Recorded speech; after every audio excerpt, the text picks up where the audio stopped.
Medical College, Bangalore, under the guidance of our principal, Dr. V. Guruprasad sir. We welcome you all to today's session.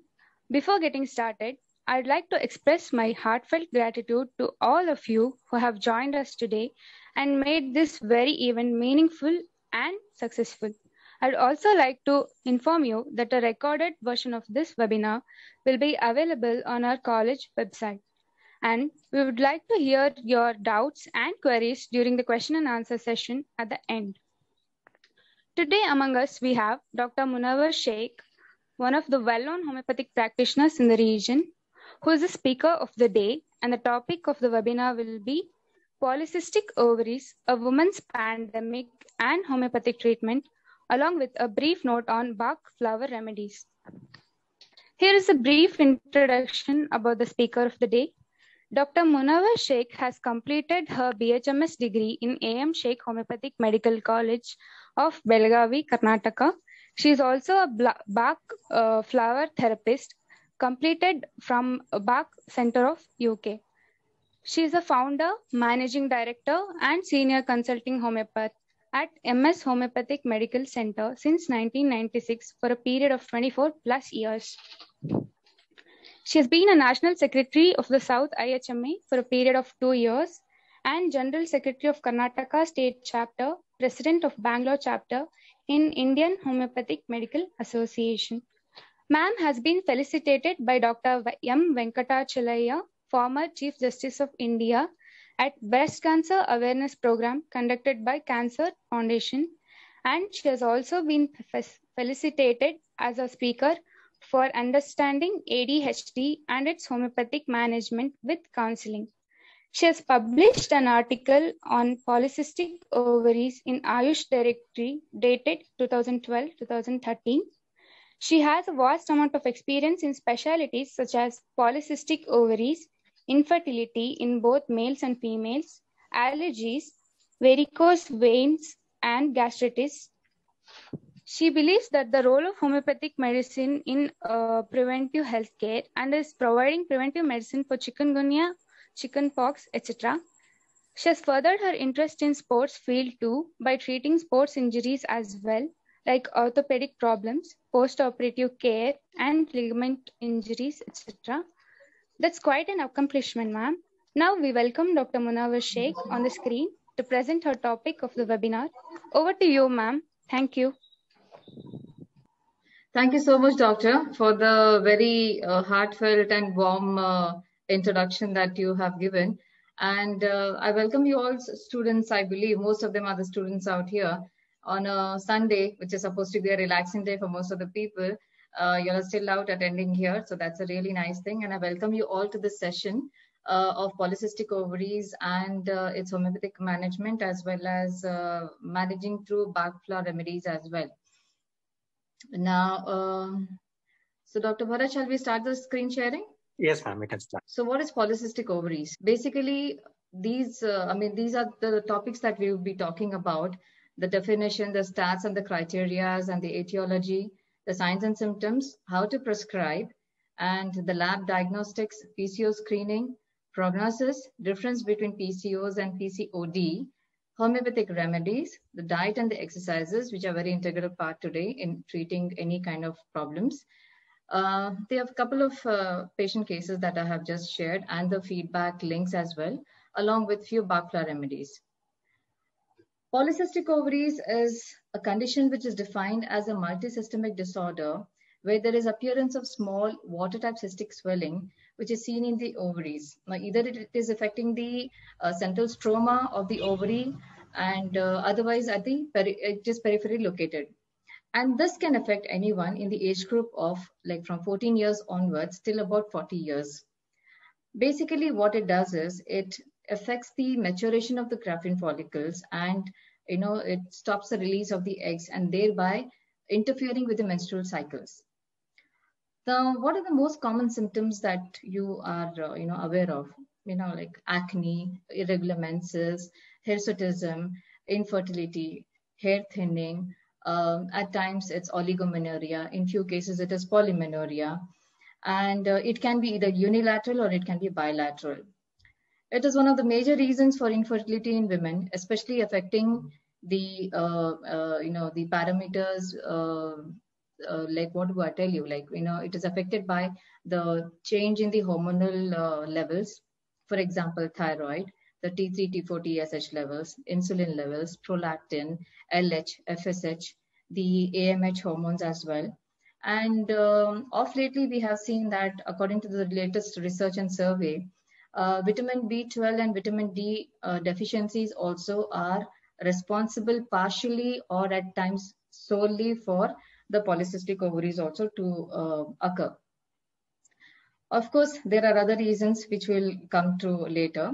It also impacts the other metabolic activities in the body. So statistically wise, as per World Health Organization, polycystic ovaries affects about 3 to 4% of the women population worldwide. And in India alone, more than 15% of the women seem to be affected by it.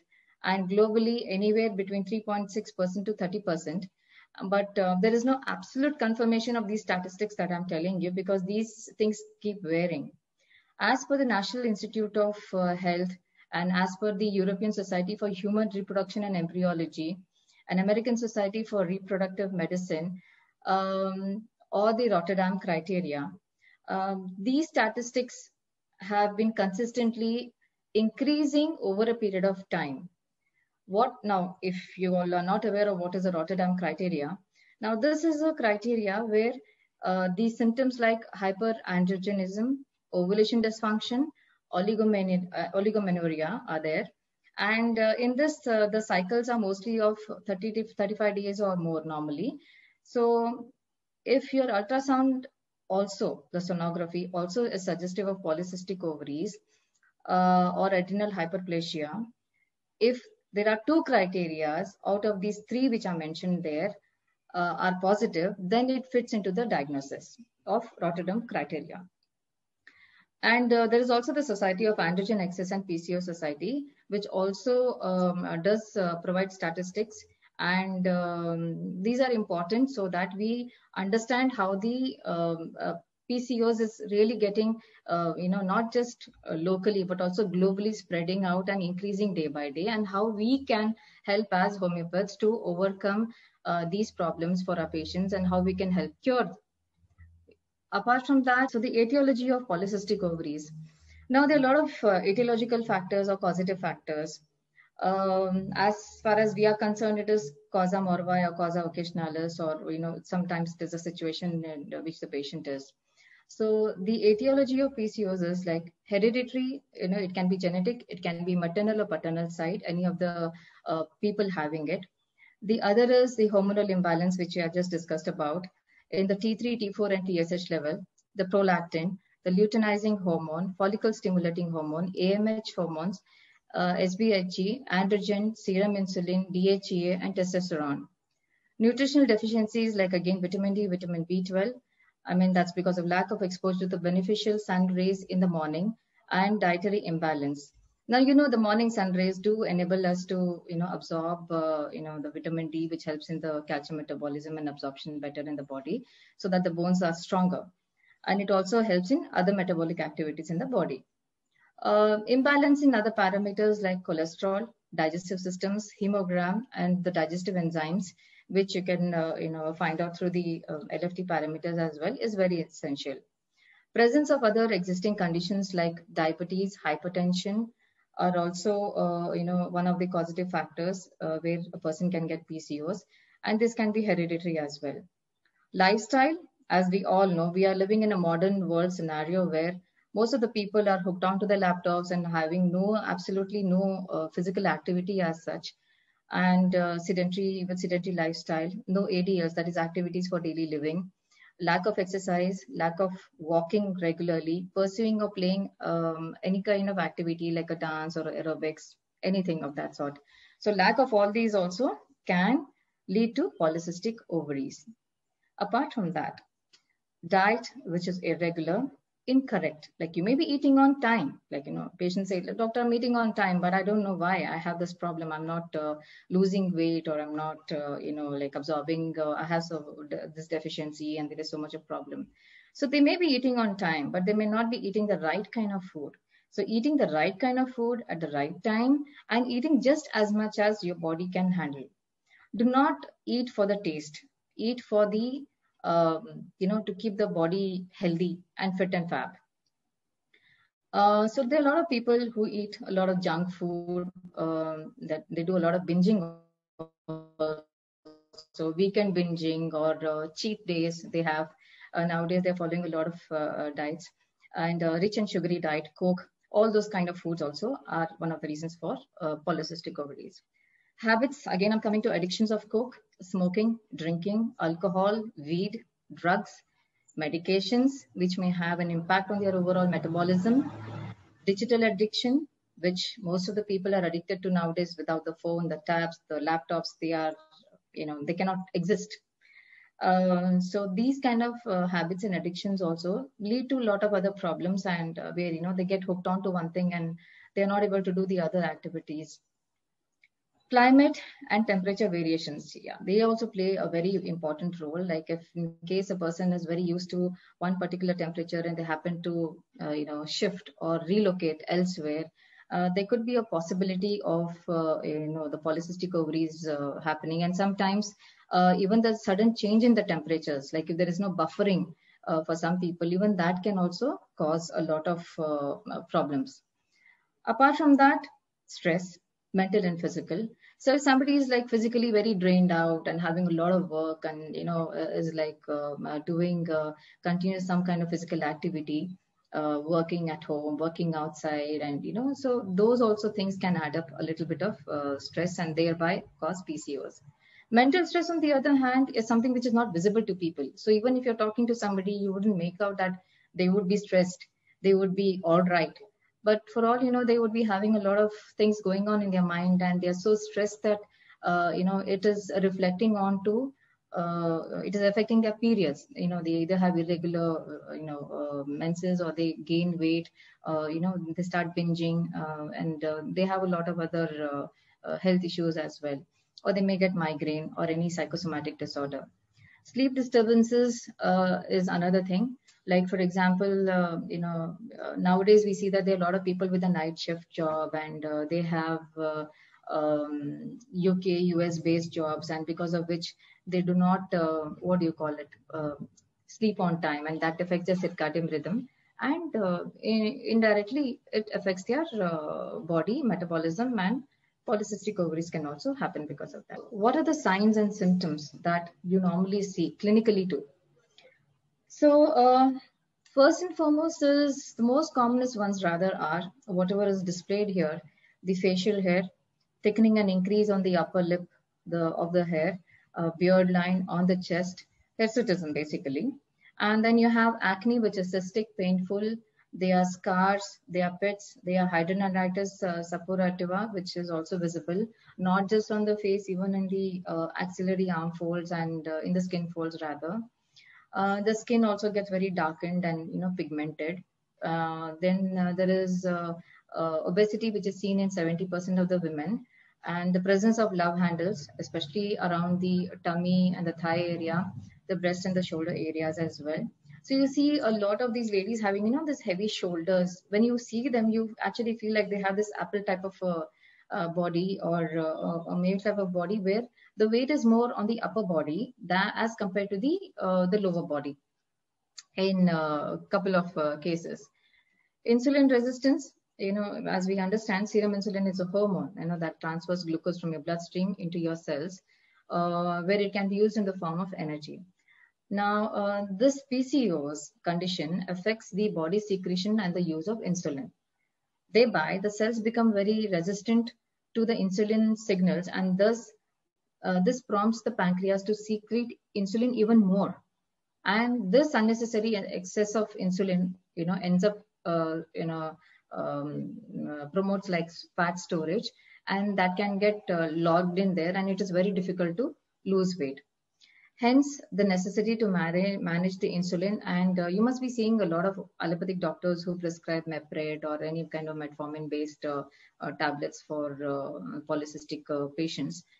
So you could also use a lot of our homeopathy, supplements or parallel medications for managing the insulin level in the patients clinically. What are the other, we are continuing with this. So what are the other signs and all?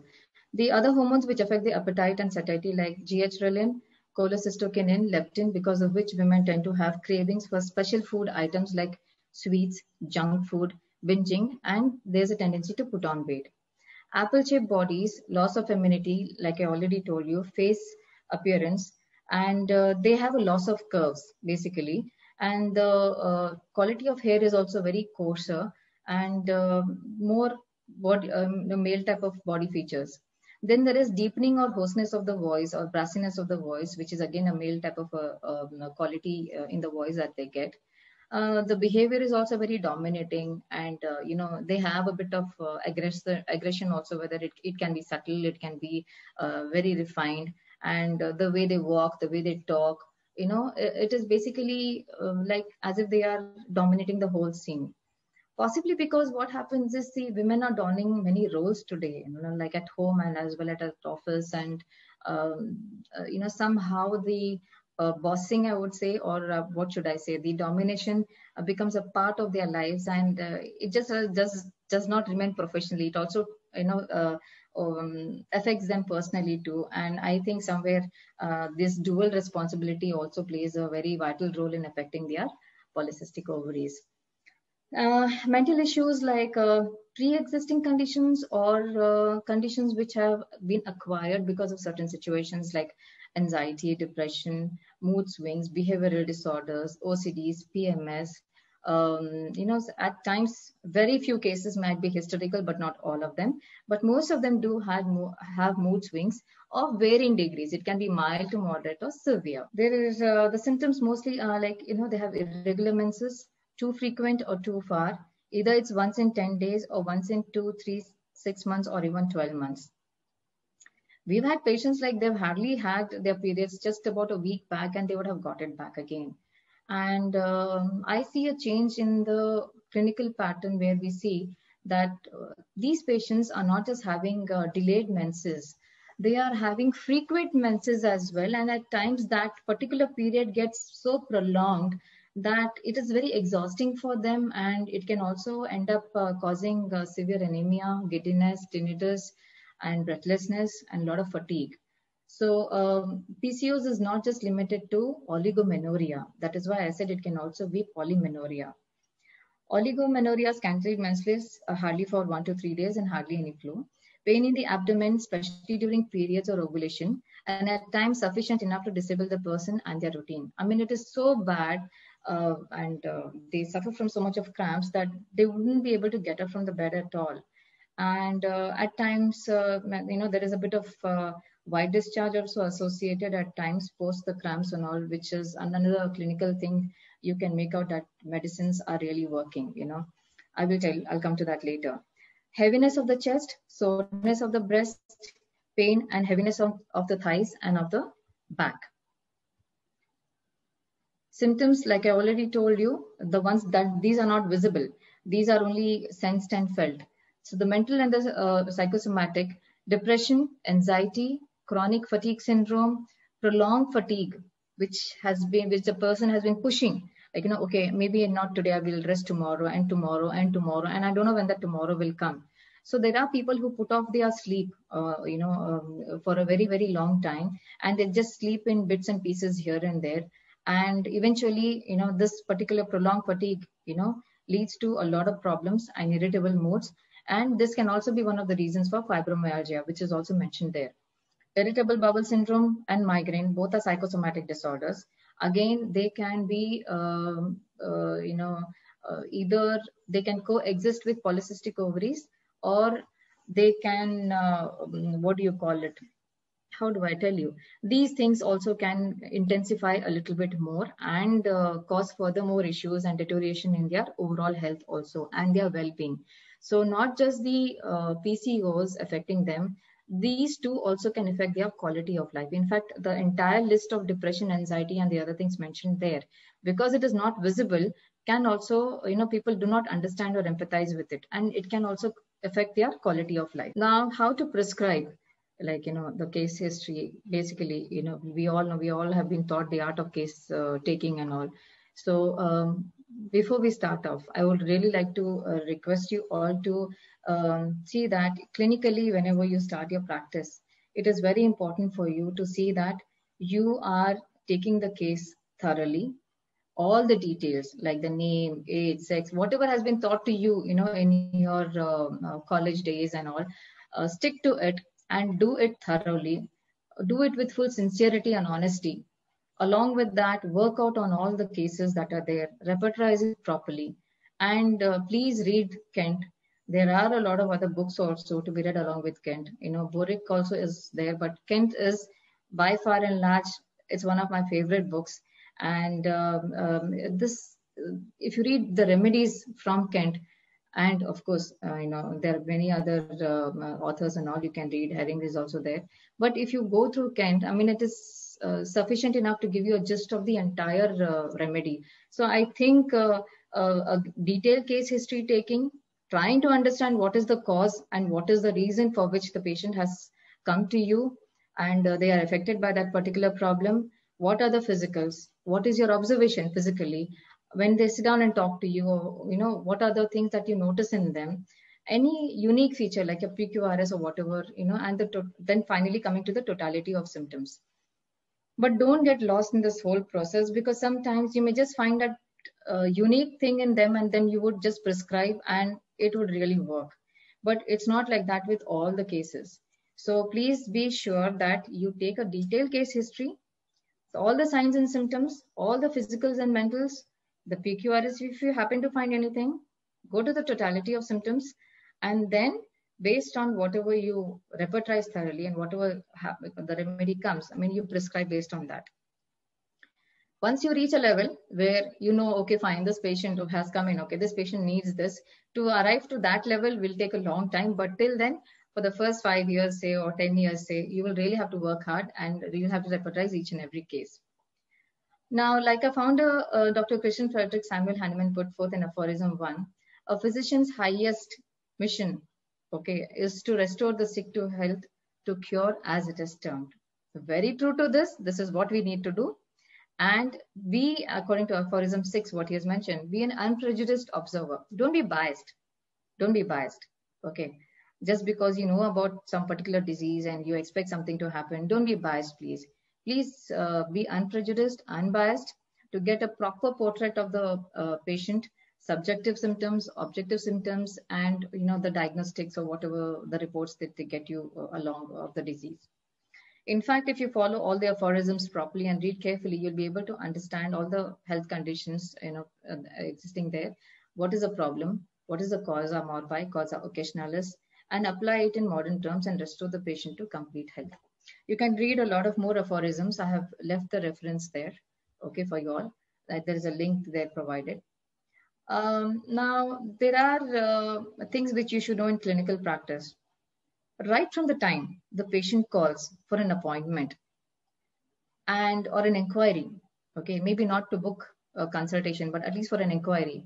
From the time they call, to book a consult, to inquire first, doctor, is this treatable, right from the time, then booking a consult, then making it on time, how they sit in the waiting area, the way they talk, and they walk once they come into your consulting chamber, the way they sit down, the way they place their things around, the way they appear in general, and whether they are talking or somebody else is doing the talking for them, whether somebody else has come along with them.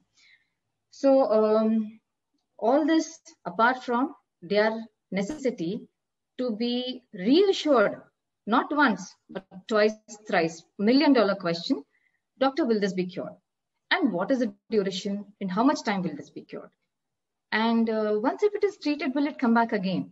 Now, these are most of the commonest things which the patients ask, and we sometimes, might get irritated because this is like a constant reassurance. We're telling them like homeopathy takes time. Yeah, it is slow, but it is a sure process, and you'll have to wait for it, and you'll have to, follow up on a regular basis. I mean, this is what we would normally tell the patients. But then there are a couple of them who can get a little irritating, and they can keep questioning you repeatedly. And once even the session is over and they go out, they might again call you or text you and ask, doctor, is this fine? Can I take this medicine? Does homeopathy have side effects?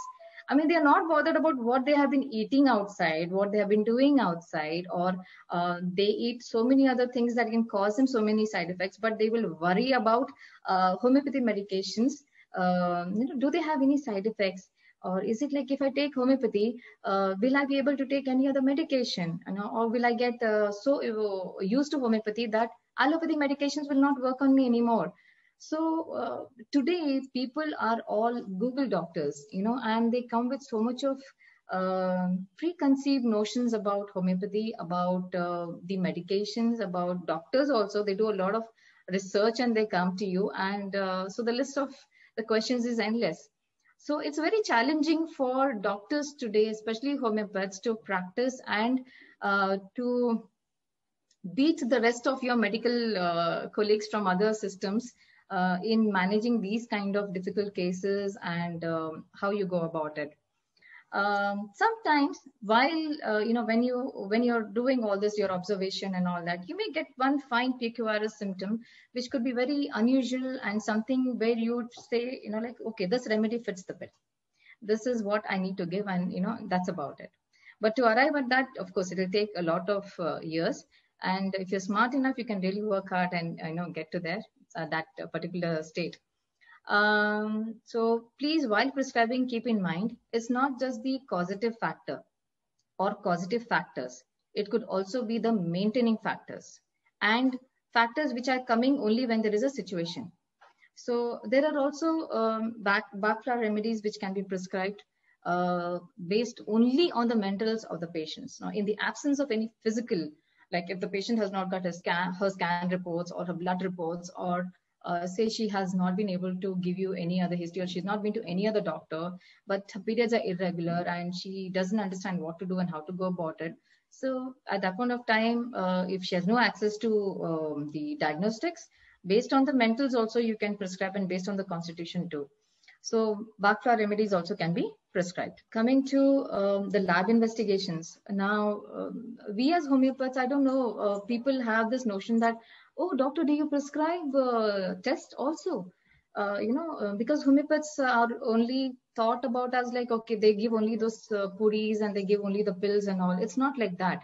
So we have to educate our patients that homeopathy is not just about, case history taking in details and giving them the pills, and that we don't check their BP, we don't check their pulse, we don't check their vitals or their other parameters. We do all of these, as well as we also advise them to go for lab investigations. Now, coming to lab investigations, we have something called PCOS profiling. There are a lot of things that we need to look into. One is the hemogram to rule out anemia, iron, and other parameters. FSH, the follicle stimulating hormone, which is a gonadotrophin, which is synthesized and secreted by the gonadotrophins of the anterior pituitary gland, which regulates the development, growth, pubertal maturation, and the reproductive processes in the body. FSH and luteinizing hormone both work together as a team in the reproductive system.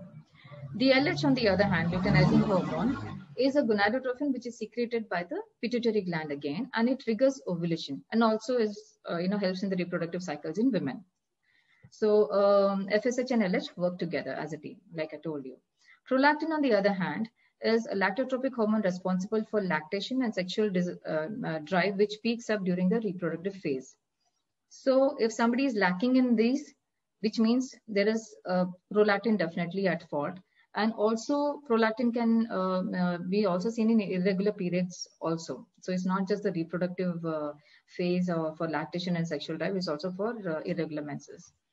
DHEA, on the other hand, is primarily secreted by the adrenal and liver, and helps in making the male and female hormones. And as the age progresses, the DHEA also decreases with age.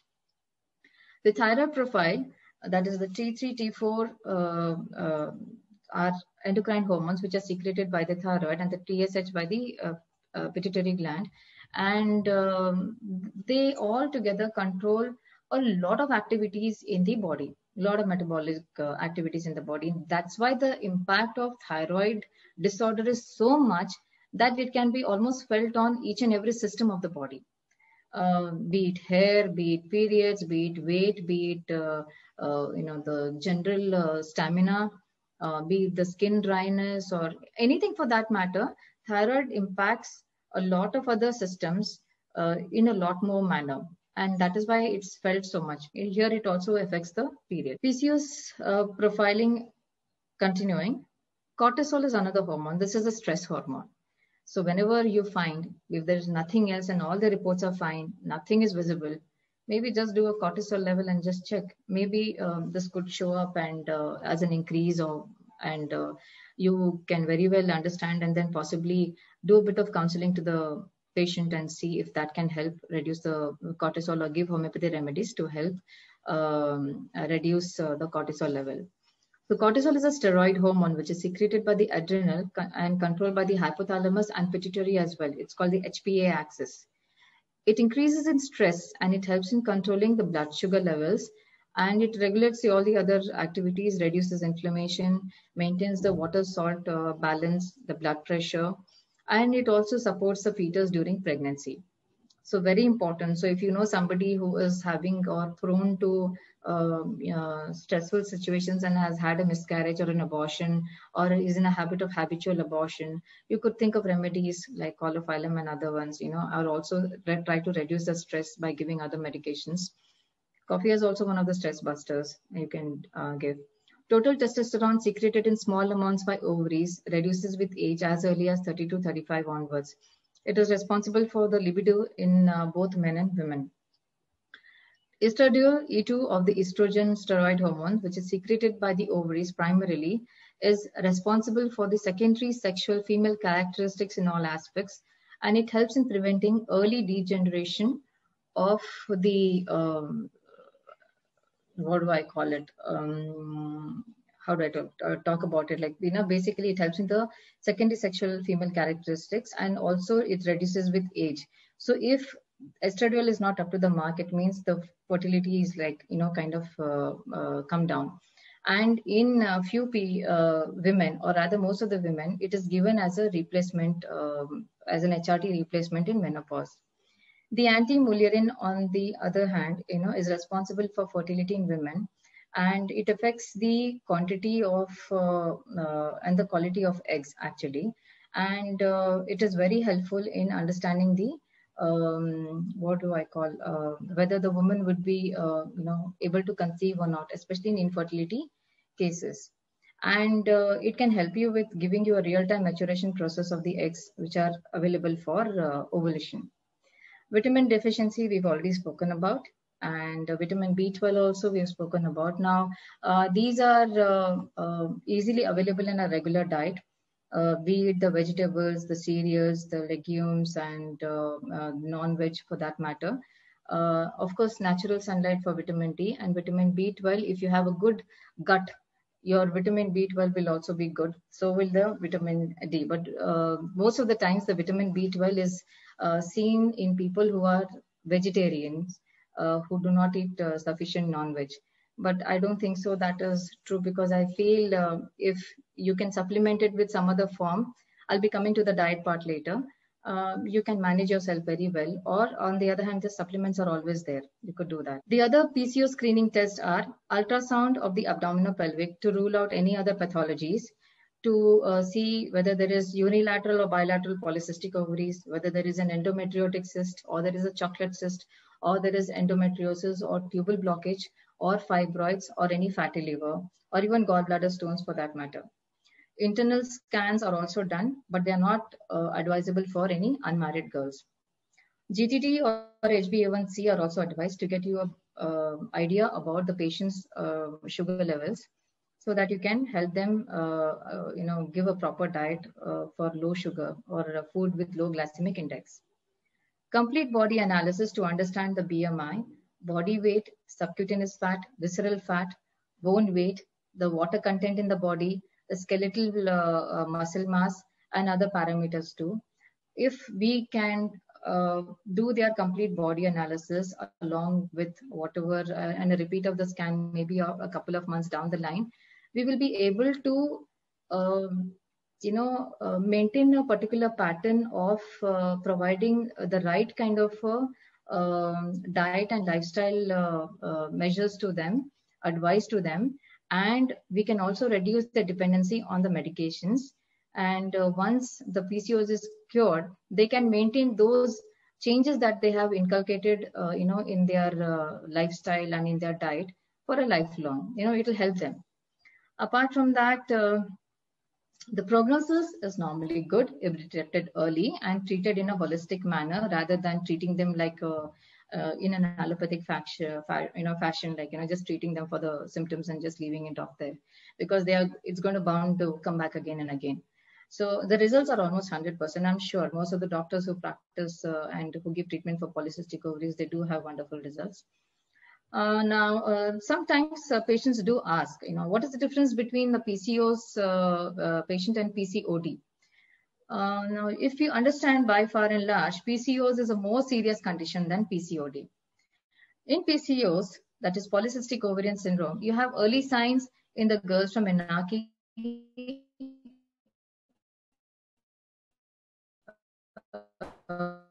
that is from the puberty onward.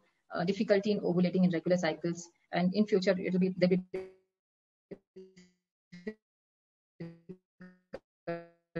in conception too. A lot of hair growth on the face.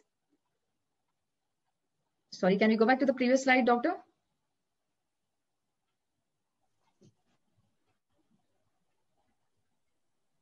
Yes, ma'am, you can go back.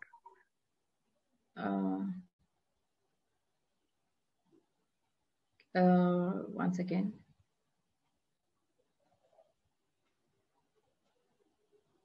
Okay, so I'm sorry about that. So excessive hair growth on the face, what we spoke about hirsutism, like on the lips, on the chin, sometimes on the chest also, and hair loss on the scalp, obesity, and even endometrial cancer. In PCOD, what happens is the common symptoms mostly are abdominal weight gain, that was mostly around the abdomen, the love handles of the thigh as you call it, irregular periods, infertility, and male type of hair thinning or hair fall. It is not considered as a disease, but a condition which can be corrected by the right advice and diet and exercise.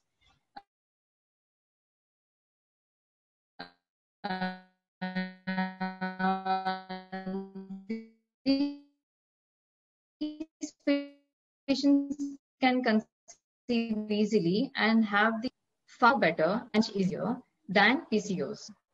Now, in certain conditions, if it doesn't resolve due to various reasons, these conditions may occur, like infertility, endometriosis, and a lot of other diseases. Yes.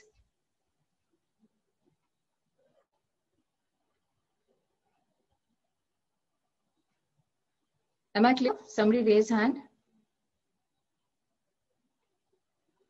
Can we do this later? Dr. Bharat, somebody raised a hand. Can we do that later? Yes, ma'am. Yes, ma'am. I think they're asking for knowledge clarity. I think it is the network issue from their side. From your side, there's no issue from the network. You can go. Yeah, network is fine here. In fact, it's full here. If I'm not audible, please do let me know. But I think it's fine. Priyanka Jadhav has raised hand.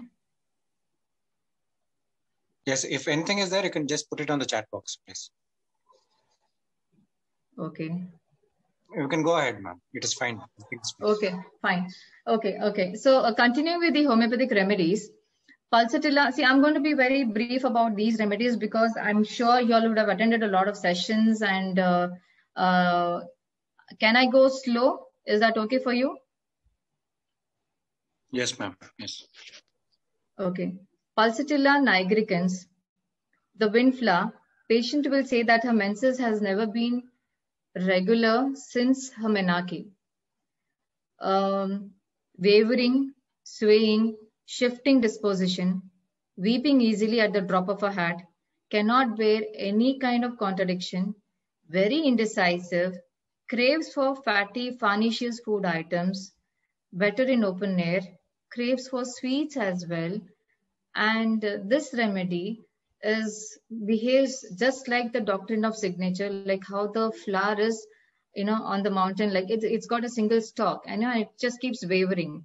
So Pulsatilla nigricans is one of the most suitable remedies for today's women scenario. There are a couple of more remedies which I would be talking about. That's why I've just picked up a few of them, and I will be just giving a brief account of them. Apis mellifica, on the other hand, is helpful in curing cystic conditions of the ovaries, endometrium, and helps to reduce weight.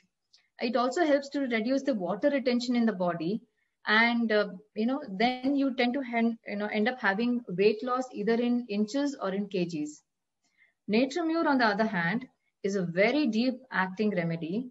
Most of the times the complaints are arising out of hurt, pain, incidents which have impacted her life, is not able to forgive or forget, craves for sweets and salty food, is very vengeful but will not take revenge, makes a lot of wrong decisions repeatedly.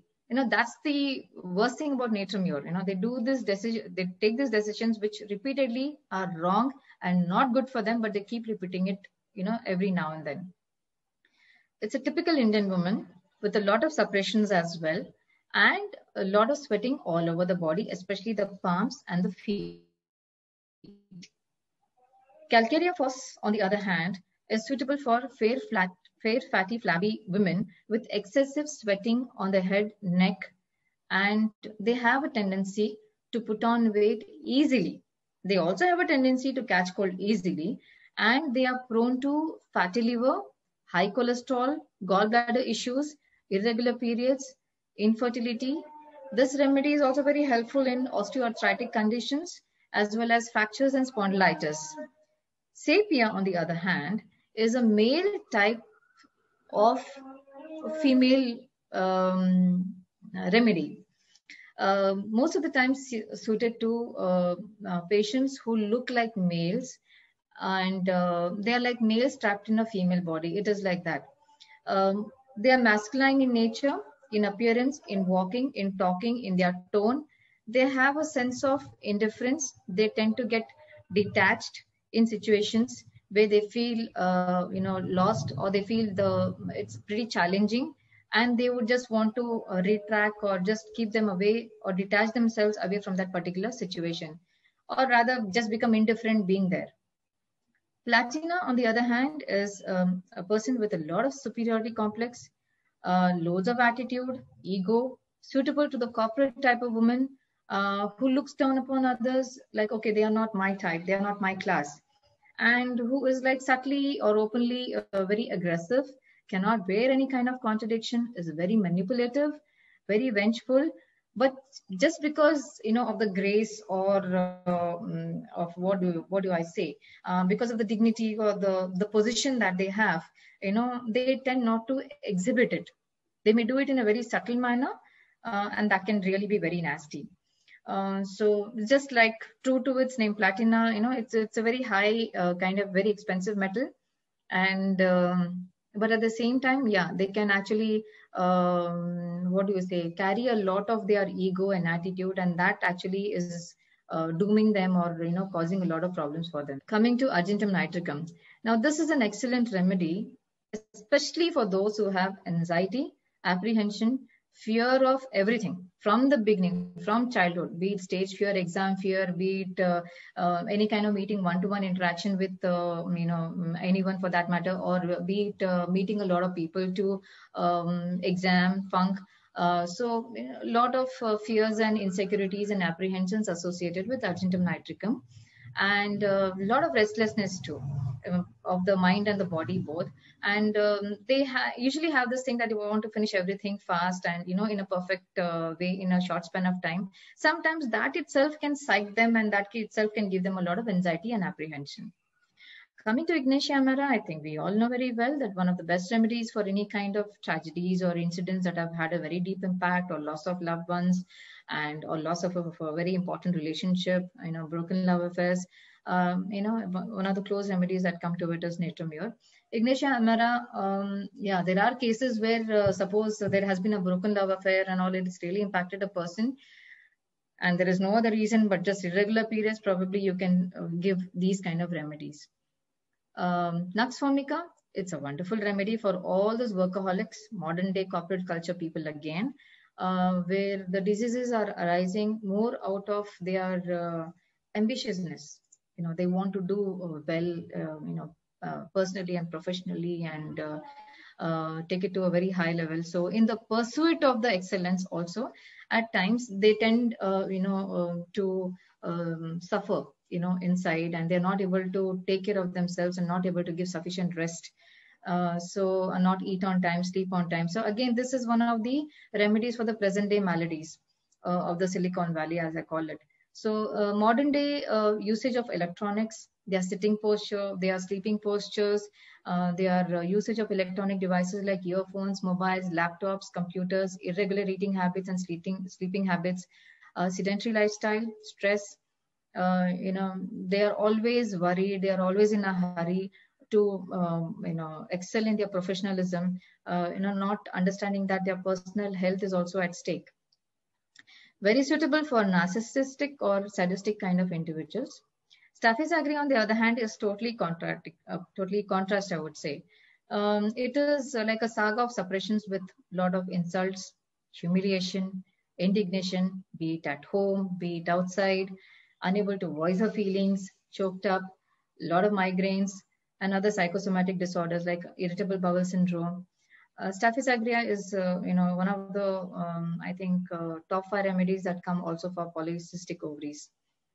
Ufurinum and acid phos, on the other hand, do help in improving the quality and quantity of eggs, and also improve the, I have also seen clinically that it also improves the AMH levels also to a certain extent in the absence of other things. Insulinum, you can, it's a very good medicine for managing insulin levels in the PCOD patients. Thyroidinum, on the other hand, is helpful for patients of polycystic ovaries with thyroid.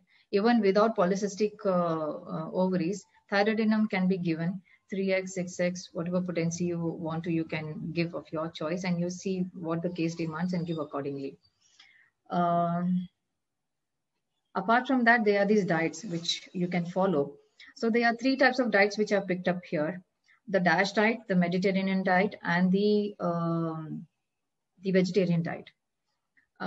So the DASH diet here focuses more on lowering the salt and sugar intake, and which contains about 52% of the carbohydrates, 18% of protein, and 30% of the fat. Yeah, we will come to insulinum dose and all the other doses a little later at the end of the session. So there are these. So DASH diet, by American survey, DASH diet has been one of the best claimed diets in the last 10 years consistently, which means, just forget about your Atkins diet or your keto diet or intermittent fasting or any other kind of diets. DASH diet, Mediterranean diet. So I was coming to the DASH diet, which consists of 52% of carbohydrates, 18% of protein, and 30% of fats, with vegetables, fruits, and wholesome fruits like grains like quinoa, avocado, olives, nuts, beans, legumes, lentils, fish, unsaturated fats, and a food which is free from preservatives and additives, which are not having any kind of unsaturated fatty acids. Fish is something that you should really think about. I mean, I'm not telling the vegetarian people, but yeah, I mean, people who eat non-veg, the first priority should be fish, and then the chicken, and then the mutton in the last. So coming to foods with a low glycemic index like blueberries, grapes, buckwheat, Brown rice, chickpeas, kidney beans, oats are recommended. They are very rich in fatty 3, omega-6 and 9 fatty acids. Nutritional supplements and multivitamin and multi-mineral supplements are also very helpful in treating polycystic ovaries. The benefits of following such diet is priceless. It helps in improving the skin, strengthening the hair, improving your mood, improving the bone strength, keeps your immune system healthy. It also improves your fertility and helps in reduction of weight loss. It supports pregnancy in a very nice manner and helps maintain healthy blood pressure also. Reduces the risk of diabetes, reduces the risk of cancer, and gives you a very good quality and quantity of life.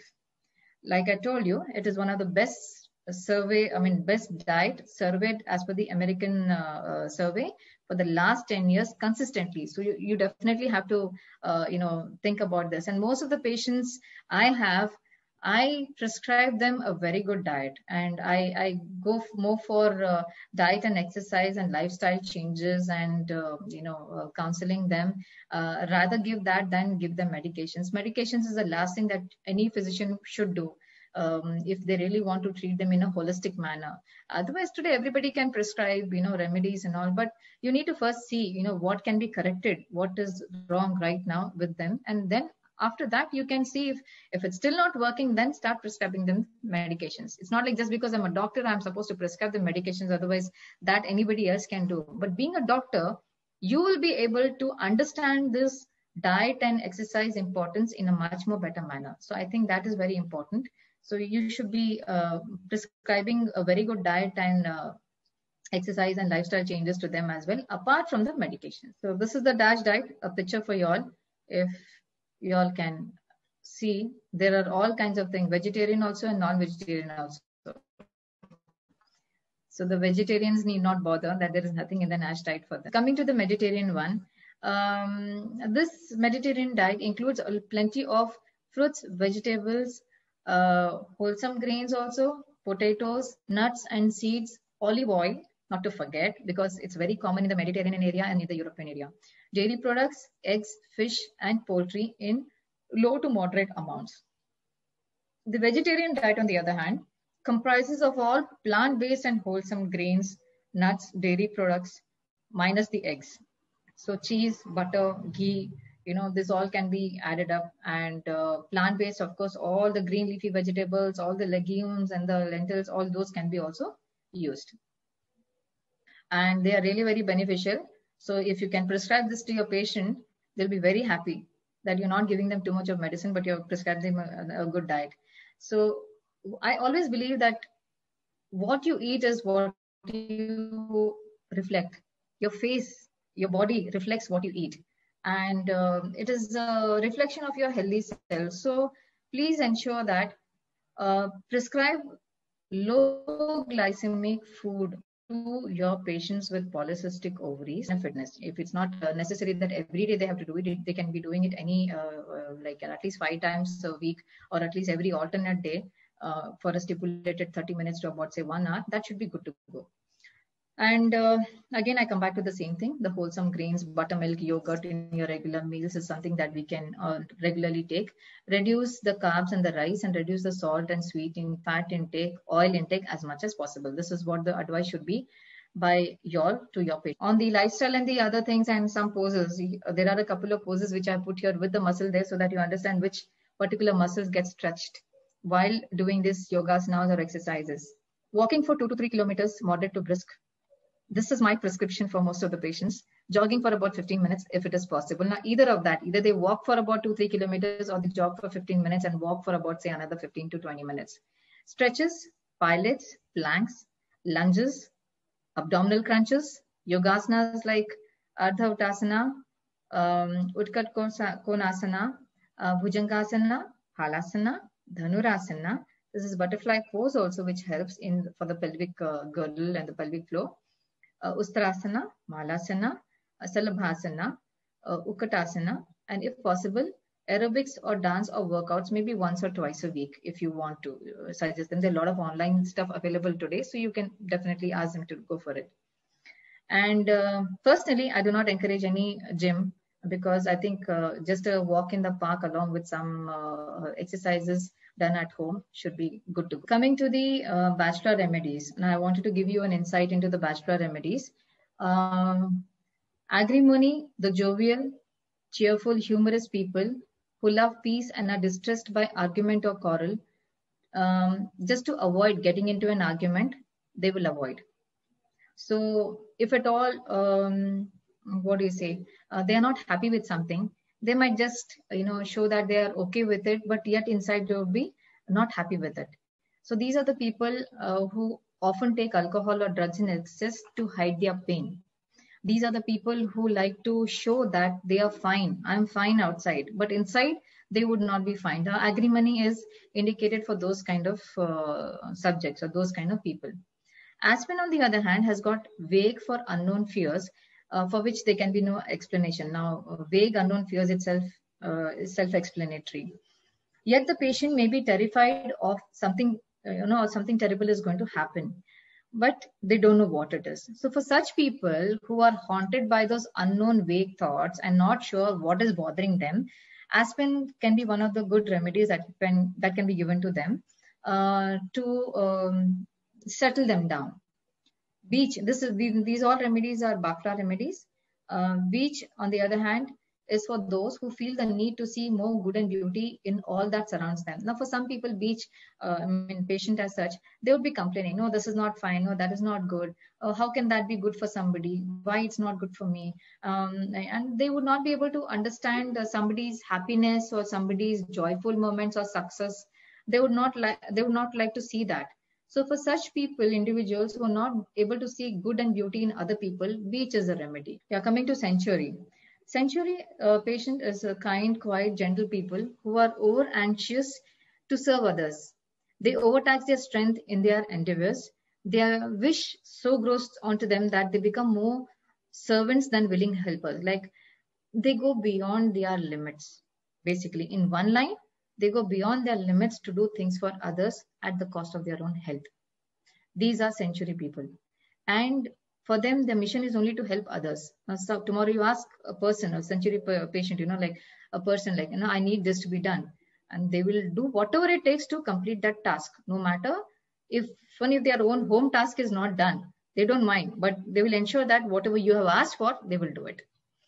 Serato, on the other hand, those who do not have sufficient confidence in themselves to make their own decisions, they arrive at decisions very quickly and regret later or think later, did I do that right? Was I right in doing that thing? And they constantly seek advice from others. Like, am I right in doing this? Is this fine? So they are looking for validation from others. Serato is prescribed for such people who are not confident about their decisions and are looking for validation from others. Cherry plum, on the other hand, is one of the crisis remedy. It is one of the rescue remedies. And it is medicine which is given for the mind being overstrained because of that, they're not able to logically think, nor talk, nor do any work. And they get so stressed that sometimes they can end up harming themselves and maybe others also. So cherry plum is one of the crisis remedy. It is one of the remedies also which can be used in rescue remedies. Rescue remedies is basically a bottle of few remedies which you can mix as per the choice of the patient, and maybe the patient requires more than 1 or 2 remedies. You can mix up in that and you can give it you can see the results for yourself. Chestnut bud is for those who do not take full advantage of observation and experience, or who take a longer time than others to understand the daily lessons of life. Sometimes they regret that they too make the same error again and again, and thereby their learning process gets delayed. So chestnut bud can be given to such people who are not able to utilize or optimize the opportunities to the maximum. These chestnut bud will do wonders to them. Chicory, on the other hand, is for those people who are very mindful, very thoughtful of the need of others, and they tend to be, indulging people around them, whether it is their family, their friends, or the relatives. They like to do things right for them and say, no, this is how it has to be done, and this is how it has to be done.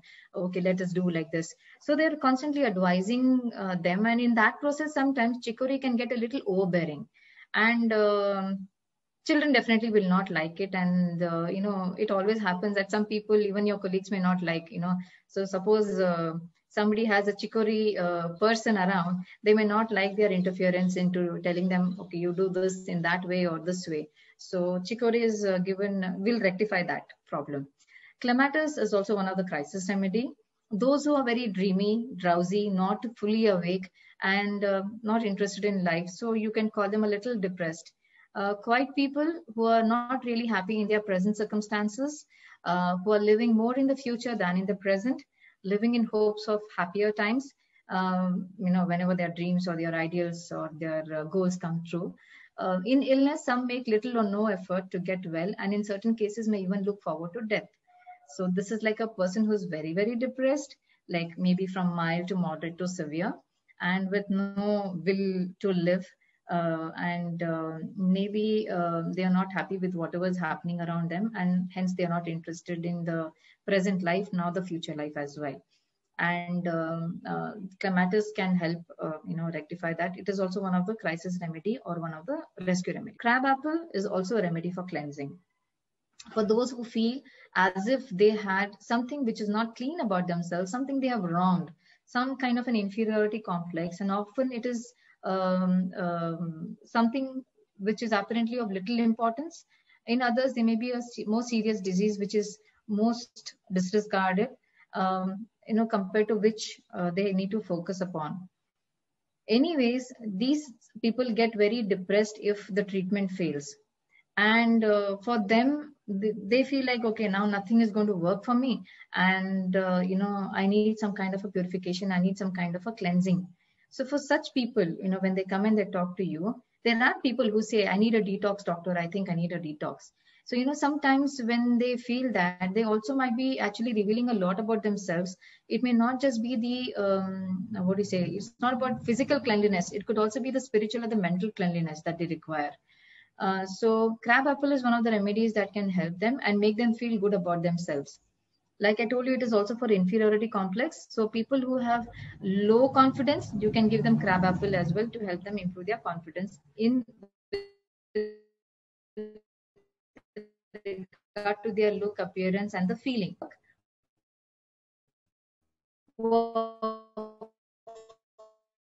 Following their call of life. And sometimes they would love to do something for the humanity. So you would have a couple of these people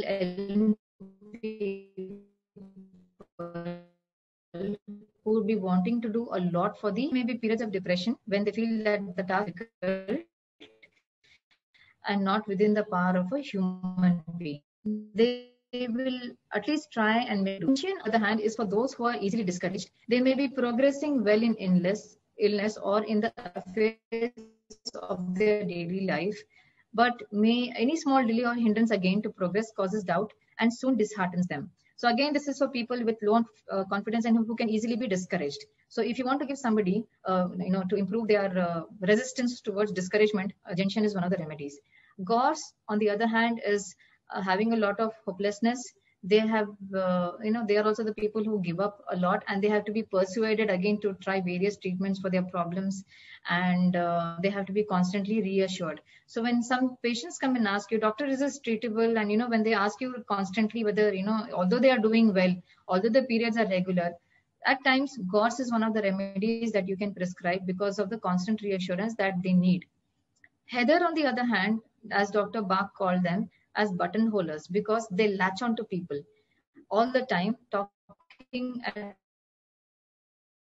exhaustive length about their problems, great and small, until people begin actively to avoid them.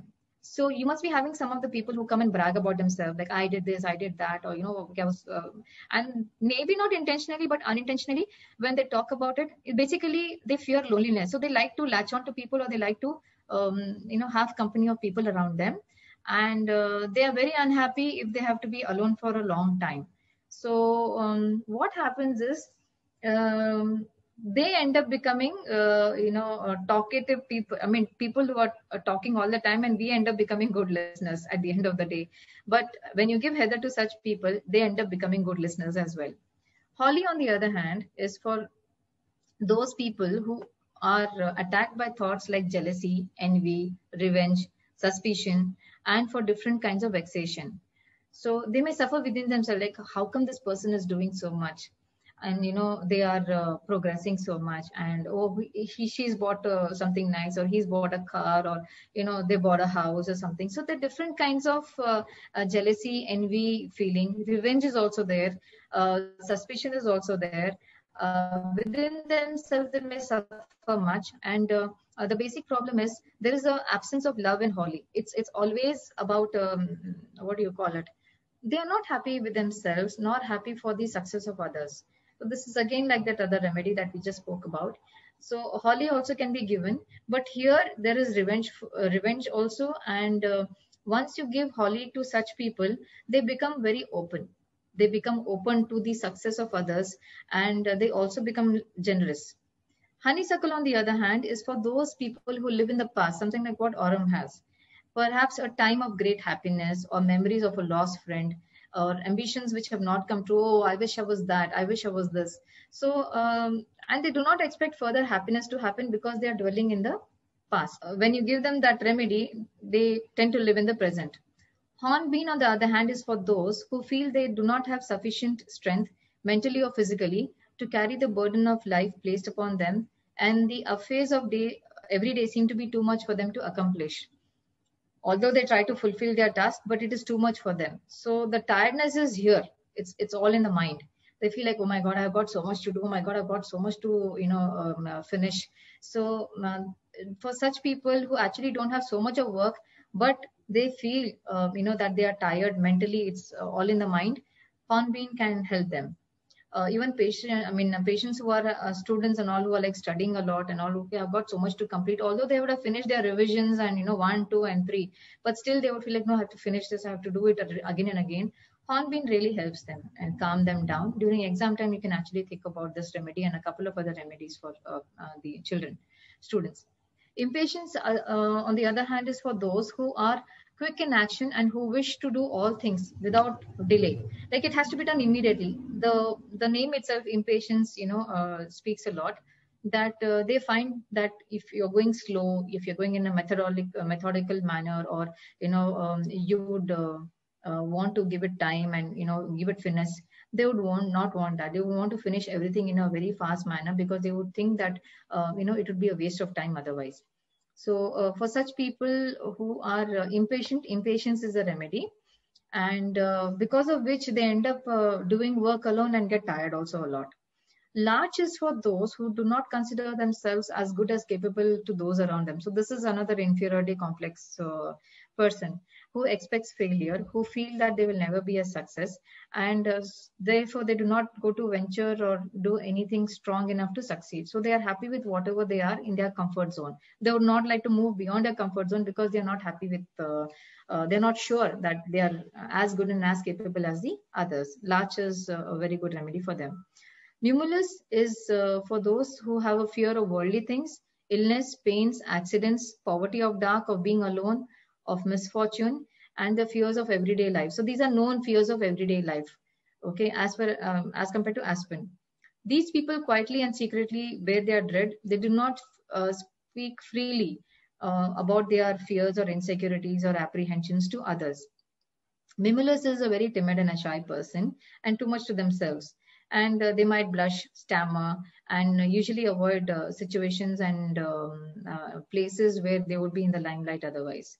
And mustard, on the other hand, is for those who are liable to have a few episodes of gloominess and despair, like as if a dark shadow has overcasted on them and they cannot see anything other than darkness. And it may not be possible to give any reason or explanation for such attacks. So when you don't know what is the reason for this patient to feel so like gloominess, and they don't want to talk to you, they don't want to do anything, and they want to be in their own zone, mustard will help them come out of this particular situation very easily. Oak is for those who are struggling and fighting very strong. Like, these are the pillars of the family or of an organization, I would say. And they, no matter what the situation is, whether it is helpless, hopeless situation, they will be there. These are oak people. I mean, in any crisis or anything, these are the people who are doing their job consistently without giving up. These are oak people. And so most of the times oak remedies hardly we seem to prescribe in PCOS patients, but I just got it many of the remedies along with oak just to discuss here. Olive, on the other hand, is for those who have suffered much mentally or physically and are so exhausted and weary that they feel they have no strength to go about their regular day-to-day routine, and they don't enjoy the work. Olive people are somebody who just are doing the work just for the heck of it, but they will not be able to enjoy the work. Pine is for those who blame themselves. This is like a syphilitic tendency, like anything goes wrong, I'm to be blamed for.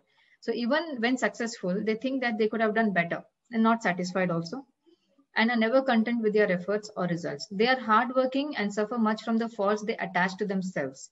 Sometimes if there's a mistake, it is due to another. They will even claim the responsibility for that. Like even if somebody has done something wrong and gone, possibly they will say that, okay, I was there, so possibly it's my fault. Red chestnut, on the other hand, is for those who find it difficult not to be anxious for other people. These are the people who are always on the edge. Often they don't worry about themselves, but they worry about the rest of the crowd. They may suffer frequently. Oh, why this has happened? Why that unfortunate incident has happened? Why is it so? Imagine the impact it can have on people, and they take that entire impact onto them. So these are red chestnut people who do not worry about themselves, but worry about the rest of the world. Rock rose, on the other hand, is also one of the rescue remedies. This is a remedy for emergency cases, especially when there appears to be absolutely zero hope. In accident or sudden illness, or when the patient is very frightened or terrified, or if the condition is very serious enough to cause great fear to those around, if the patient is not conscious, like accidents, it happens, like they're not responding, or suddenly they are, after hearing a shocking news, they may just collapse. You can just put this on their lips and moisten the lips with this remedy. It will help them even then. The other remedies for unconsciousness are clematis and agrimonia as well. Rock water is for those who are very strict in their way of living and deny themselves many of the joys and pleasures that life brings along with it. They end up sacrificing. This is the sacrificing lot. So be it they will push everybody to follow their ideas, and they will also ensure that everybody does it also. At the same time, they persuade and dominate the situation just to prove their point. So you would be having people who are doing work for you, who are helping you out, but yet they want to prove their point. So these are some of the people who may require rock water to get them right, to balance them out. Scleranthus is for those who suffer from indecisiveness, unable to decide for not so important decisions without thinking or worrying about its impact on their lives and career. Those who suffer much from being unable to decide. So basically, to put it in a nutshell, they suffer from mood swings, they suffer from motion sickness, and they suffer from indecisiveness, inability to decide. So if you give them this remedy, they are able to decide much more better, and their mood swings also tend to reduce over a period of time, and the motion sickness also disappears.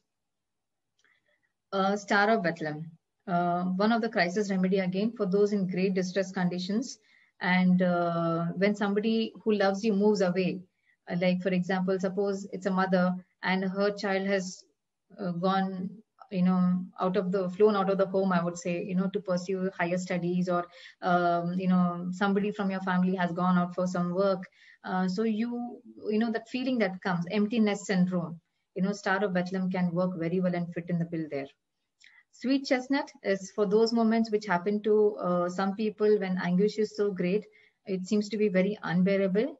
And so when they have tried everything possible and they are at their wit's end, they don't know what further to do because there's so much of pain, so much of anguish. For them, sweet chestnut seems to work very well. White chestnut is for those who cannot prevent thoughts and arguments which they don't desire the minds from entering. So there would be this unnecessary thoughts which would keep coming to their minds, and they would want to flush it out of their system, but still, it keeps coming back to them. And because of that, it impacts their whole day. They are not able to enjoy their day because of some unwanted thoughts which keep coming to their mind, or it could be an unpleasant incident which keeps coming to their mind. White chestnut is one of the remedies for that. Wild oat, on the other hand, is again indecisive about how fulfilling their decisions would be in personal or professional life. Those who have ambitions to do something and of prominence in life, and who wish to have much more experience and to enjoy all that is possible for them. So basically, wild oat can be given to somebody to help a fulfilling life, be it professionally or personally. And it will also help them not to drift or get distracted or be unhappy. Wild rose is for those who have decided to accept life as it comes, or the situation that they are in. Something like what happens in a Stockholm syndrome. Like even if they would be getting some amount of joy for giving in a lot more than what is really required, just for one one small action or one small word or one small happiness, they are willing to give away their the rest of the things that they would normally love to have in their life otherwise. So for such people, wild rose will really help them realize that there's something more in life and they need not be in that Stockholm syndrome. Willow, on the other hand, is for those who have suffered a lot of adversities in life and misfortunes in life, and they it's difficult for them to accept anything without any resentment or complaint, and thereby that bitterness and the grudgeful effects, okay, that also does not allow them to appreciate good things in their life and in others' life as well. So I think this is what the Bachelor remedies is about. A couple of them which I shared here. In fact, all of them. So I'll just give you a brief account of a small case. A case of a 24-year-old female from Balangir, Odisha, with irregular menses.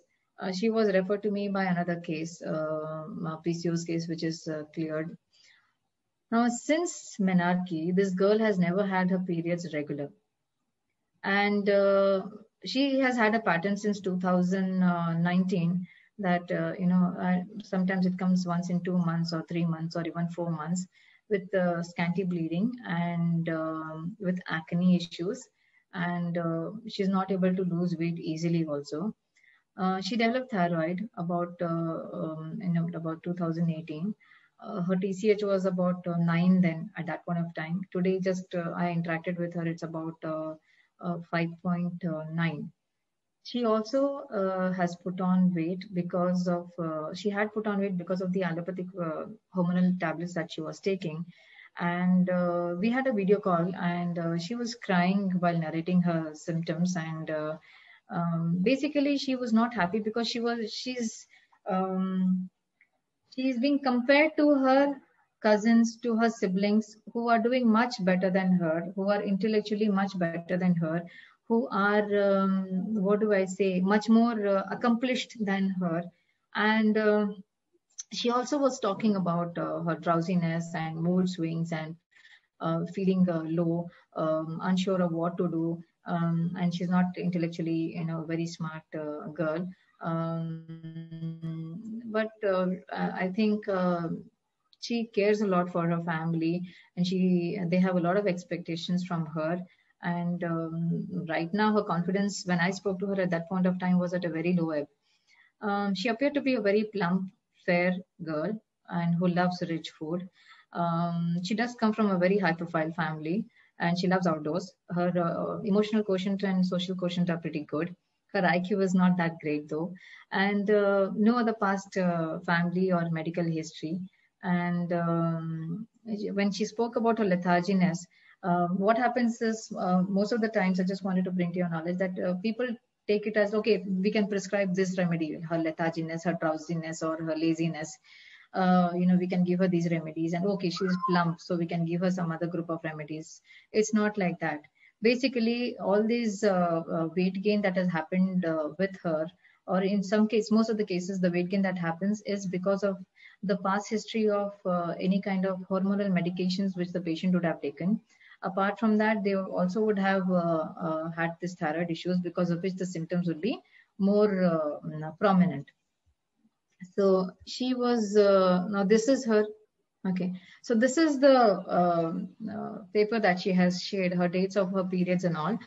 And so if you can see there, in February 2021 is when from 2019 onwards to 2020 and 21, if you see the pattern, there is a lot of gaps. So in 2019, there is no mention of January, February, March, April, June, July, August, September. Again, there is a skip of October and November. She's got it in the month of December. Then again there in 2020, she didn't get in the month of Jan, Feb, March, April, May is not there again, June, July, August, September is not there, October and November is there, again December is not there. So from December 2020 till Feb 2021, she had not got her periods. And she was struggling with, a lot of other issues also at home also. And so anyways, when her case came in, she was also taking these allopathy medications earlier, and then she had also, she was taking Ayurvedic medications as well. So anyways, coming to the point is, during a narration, the way she was narrating her symptoms and the way she broke down, and she was unstoppable. She just went on crying, and so we had to, pause in between. But I think overall what I understood from her and the case, Pulsatilla 200 was prescribed to her along with Thyroidinum 6X to help her with her thyroid issues as well. And I think it is about the first video consultation that we had was on 1st of March 2021. And she started her medicines on 3rd of March.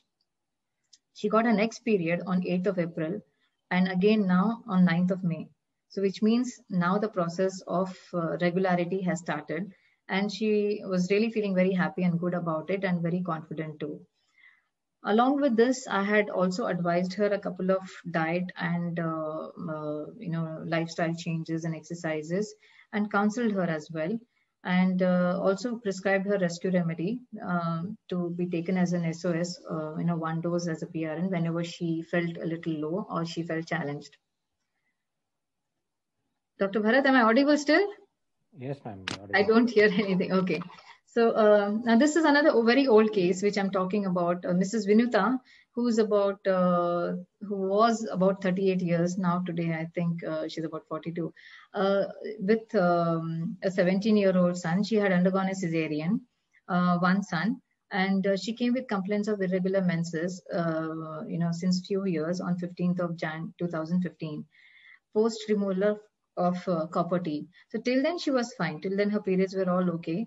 But after the removal of copper T, she started having irregular periods. She was on medications, those allopathic medications for inducing the periods and all, but it didn't help much. So she did try a couple of things, and she also had this right knee pain and some cervical spondylitis which was there. And 25th December, she had history of chickenpox also in 2014.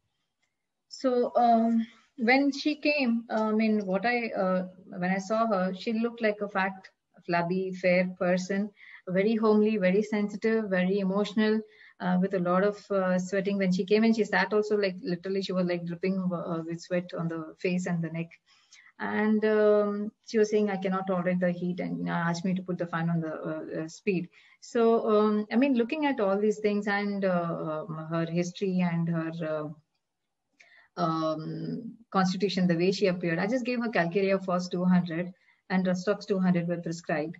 And within a couple of months, I think as soon as she started the treatment, I think her periods more or less started regularizing, and all her pains and aches also disappeared. Her stiffness came down quite a bit, and she followed the diet which I had suggested her, along with some changes and exercises which I told her to do. And so this is her feedback here. Hi everyone, this is Vinita. ತುಂಬ ದಿನದಿಂದ irregular periods face ಮಾಡ್ತಿದ್ದೆ. ಅಂದರೆ nearly ಒಂದು 20 years. 20 ಇಯರ್ಸಿಂದ ನಾನು ಬೇಕಾದಷ್ಟು treatment ತೊಗೊಂಡಿದ್ದೀನಿ. ತುಂಬ ಪ್ರಯತ್ನನೂ ಮಾಡಿದೆ, ಎಲ್ಲೆಲ್ಲೋ ತೋರಿಸ್ದೆ, ಯಾರ್ಯಾರೋ ಏನೇನೋ ಹೇಳಿದರು ಅದೆಲ್ಲನೂ ಮಾಡಿದ್ದೀನಿ. ಅಂದರೆ ಎಲ್ಲೂ ನನಗೆ ಪರ್ಮನೆಂಟ್ ಸೊಲ್ಯೂಷನ್ ಸಿಕ್ಕಿಲ್ಲ. ಈ ಇರ್ರೆಗ್ಯುಲರ್ ಪೀರಿಯಡ್ಸಿಂದ ತುಂಬ ಸಫರ್ ಆಗ್ತಿದ್ದೆ ನಾನು. ಸೊ ಆಗ ಇಂಟರ್ನೆಟ್ಟಲ್ಲಿ ಸರ್ಚ್ ಮಾಡಿದ್ದೆ. ಸರ್ಚ್ ಮಾಡುವಾಗ ಹೋಮಿಯೋ ತೊಗೊಳ್ಳೋಣ, ಎಲ್ಲಿ ಏನು ಯಾವ ಡಾಕ್ಟ್ರು ಅನ್ನೋದು ನಾನು ಸರ್ಚ್ ಮಾಡ್ತಾ ಇರುವಾಗ ಮುನವರ್ ಶೇಖ್ ಅವ್ರ ಕ್ಲಿನಿಕ್ ಅಡ್ರೆಸ್ ಸಿಕ್ತು. ಅವ್ರದ್ದು ರಿವ್ಯೂಸ್ ಎಲ್ಲ ಓದಿದ್ದೆ. PCODಗೆ ಅವರು ತುಂಬ ಚೆನ್ನಾಗಿ ಟ್ರೀಟ್ಮೆಂಟ್ ಎಲ್ಲ ಕೊಟ್ಟಿದ್ದಾರೆ ಅನ್ನೋದು ತಿಳಿಯಿತು. ನಾನು ಡೈರೆಕ್ಟ್ ಒಂದ್ಸರಿ ಕನ್ಸಲ್ಟ್ ಆದ ನಂತರ ಅವರೆಲ್ಲ ಡೀಟೇಲಾಗಿ ನನಗೆ ಎಲ್ಲ ಥರನೂ ಹೇಳಿದರು. ಈ ಥರ ಟ್ರೀಟ್ಮೆಂಟ್ ತೊಗೊಳ್ಬೇಕಾಗುತ್ತೆ, ಎವ್ರಿ ಮಂತ್ ಬರಬೇಕಾಗುತ್ತೆ, ಹೇಳಿದ ಟೈಮ್ಗೆಲ್ಲ ಬಂದು ನಾನು ಕೊಡೋ ಟ್ರೀಟ್ಮೆಂಟ್ ನೀವು ತೊಗೊಂಡ್ರೆ ಖಂಡಿತ ನಿಮಗೆ ರೆಗ್ಯುಲರ್ ಎಲ್ಲ ನಾರ್ಮಲ್ ಆಗುತ್ತೆ. ಸೊ ನೀವು ನಾನು ಹೇಳಿದ್ದನ್ನ ಫಾಲೋ ಆಗಿ ಅಂತ ಹೇಳಿದರು. ಸೊ ನಾನು ಹಾಗಾಗಿ ಅವ್ರು ಏನು ಹೇಳಿದರು ಅದನ್ನೆಲ್ಲ ತೆಗೆದುಕೊಂಡು ಅವ್ರು ಹೇಳಿದ್ದೆಲ್ಲ ನಾನು ಫಾಲೋ ಆಗಿದ್ದೀನಿ. ಆಮೇಲೆ ಯಾವ ಸಿಟ್ಟಿಂಗ್ ಹೇಳಿದ್ರು ನಾನು ಆ ಸಿಟ್ಟಿಂಗ್ ಎಲ್ಲ ತೆಗೆದುಕೊಂಡಿದ್ದೀನಿ. ಸೊ ಹಾಗಾಗಿ ಈಗ 2 ಇಯರ್ಸಿಂದ ರೆಗ್ಯುಲರ್ ನಾರ್ಮಲ್ ಆ್ಯಕ್ಟಿವ್ ಎಲ್ಲ ಹೆಲ್ದಿಯಾಗಿದ್ದೀನಿ. ಸೊ ನಾನು ಹೇಳೋದಿಷ್ಟೇ, ಟ್ರೀಟ್ಮೆಂಟ್ ತೊಗೊಳ್ಳುವಾಗ ಯಾವುದೇ ಡಾಕ್ಟರ್ ಹೇಳೋದನ್ನು ನಾವು ತಪ್ಪದೇ ಫಾಲೋ ಆದರೆ ಅದು ಬೆಸ್ಟ್ ರಿಸಲ್ಟ್ ಆಗಿರುತ್ತೆ ಅಂತ ನನ್ನ ಅಭಿಪ್ರಾಯ. ಸೊ ಮುನವರ್ ಶೇಖ್ ಮೇಡಮ್ ಅಂತ ತುಂಬ ನನಗೆ ಒಂಥರ ಹೊಸ ಇದೆ ಕೊಟ್ಟಂಗಾಗಿದೆ. ನನ್ನ ಲಾಸ್ಟ್ ಒಂದು 15 to 18 ಇಯರ್ಸ್ ಸಫರ್ ಆಗಿದ್ದೀನಿ ಈ ಪ್ರಾಬ್ಲಮಿಂದ. ಸೊ ಈಗಂತೂ ನಾನು ಎಲ್ಲ ಥರನೂ ನಾರ್ಮಲ್ ಇದ್ದೀನಿ. ರೆಗ್ಯುಲರ್ ಪೀರಿಯಡ್ಸ್ ಆಗಲಿ, ರೆಗ್ಯುಲರ್ ಆಗಿ ಆ್ಯಕ್ಟಿವ್ ಆಗಿ ವಾಕ್ ಮಾಡೋದು, ಎಲ್ಲ ಮನೇಲಿ ಕೆಲಸ ಮಾಡೋದು, ಸೊ ಎಲ್ಲನೂ ನಾನು ಮಾಡಿಕೊಂಡು ಹ್ಯಾಪಿಯಾಗಿದ್ದೀನಿ. ಸೊ ಮುನವರ್ ಶೇಖ್ ಮೇಡಮ್ಗೆ ನನ್ನ ಮೂಲಕ ನಾನು ನಿಮಗೆ ಕೃತಜ್ಞತೆ ತಿಳಿಸ್ತಾ ಇದ್ದೀನಿ madam. Thank you.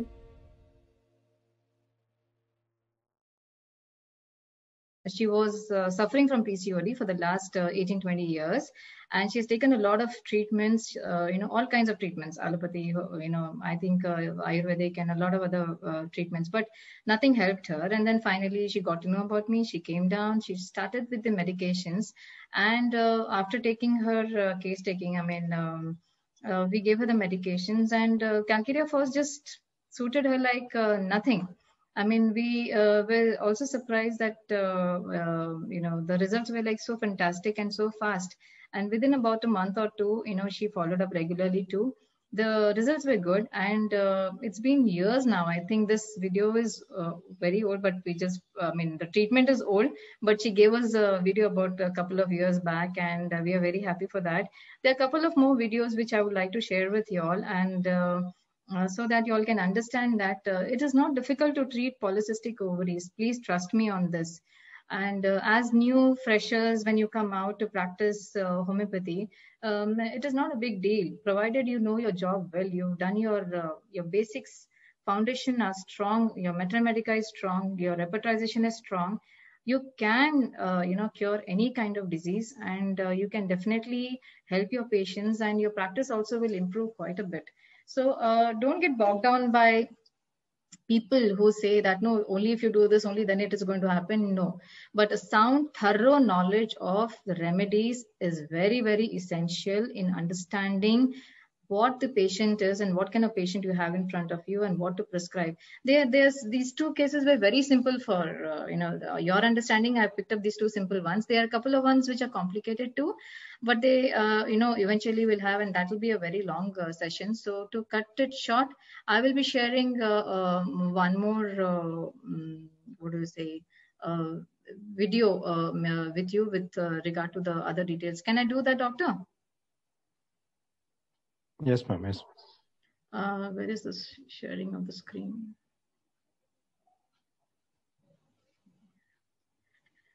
So, going to the next one. Okay, so there are a couple of cases which I have with regard to this lady is about 36-year-old, and she is having one child already who's about 7 years old. She was planning for another conception, but then she had this polycystic ovaries, and she has taken treatment for almost about 1 year, I think. 1 year, 6 months to 1 year. 6 months is what she got the results, but she continued taking, to improve the ovulation and the quality and quantity of eggs. So this lady, actually, when she came to us, she was very scared and apprehensive about her family, about her husband, because her husband is a lecturer in a well-known reputed college in Bangalore. And somehow she was very intimidated. She was always scared, to talk about anything at all, where he'll leave her and go. So she was desperate for conception. She was desperate for conceiving. So she already had a child, but then she was telling like, no, if I have another child, then maybe it'll make him stay back, and want me more. And, that was the kind of a thing that she was talking about, which is very sad though. But yeah, there are a lot of things like this which happen across. And there was a lot of sense of insecurity, which I saw with her, anxiety, insecurity, slight depression. She used to cry.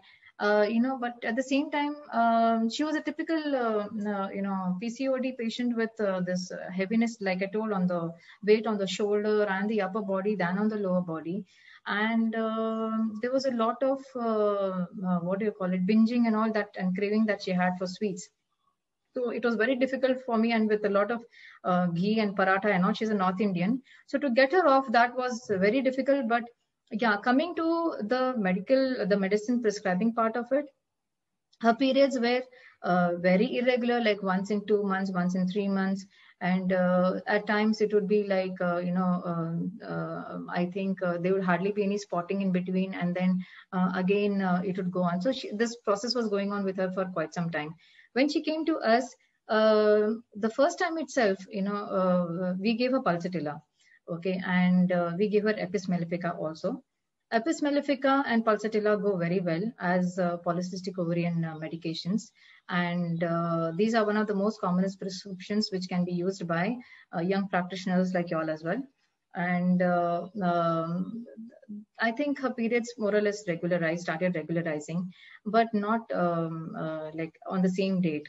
So instead of like about 2 to 3 months gap, what she would have, we started seeing that her gap was reducing, like from 3 months, it became to 45 days. Then after another 2-3 months, it came down to say another, say about 35 days. Then it came down to 30 days. Then it came down to 28 days.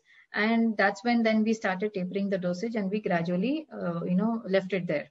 And she conceived after that. So I don't think so, there is a great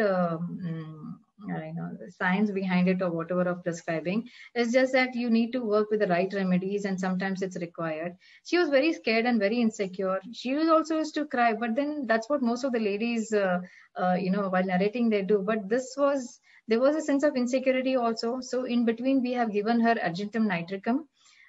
We have given her coffea also.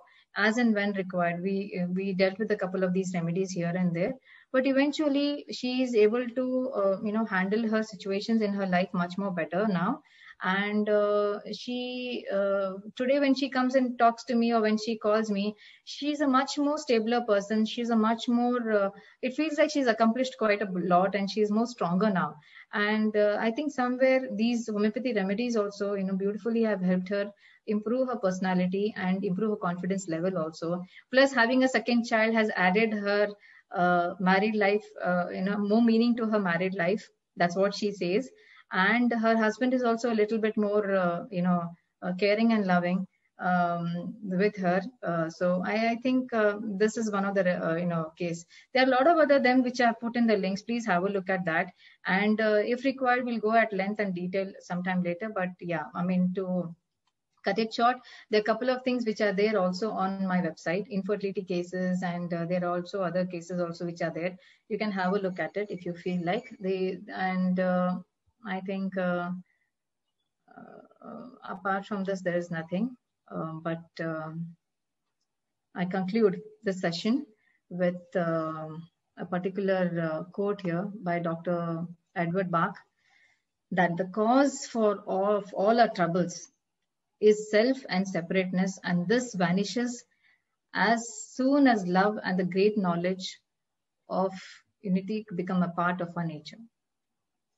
And an aphorism by a founder of homeopathy, of course, Dr. Christian Friedrich Samuel Hahnemann: the highest ideal of cure is rapid, gentle, and permanent restoration of the health, or removal and annihilation of the disease in its whole extent, in the shortest, most reliable, and most harmless way, on easy, comprehensible principles.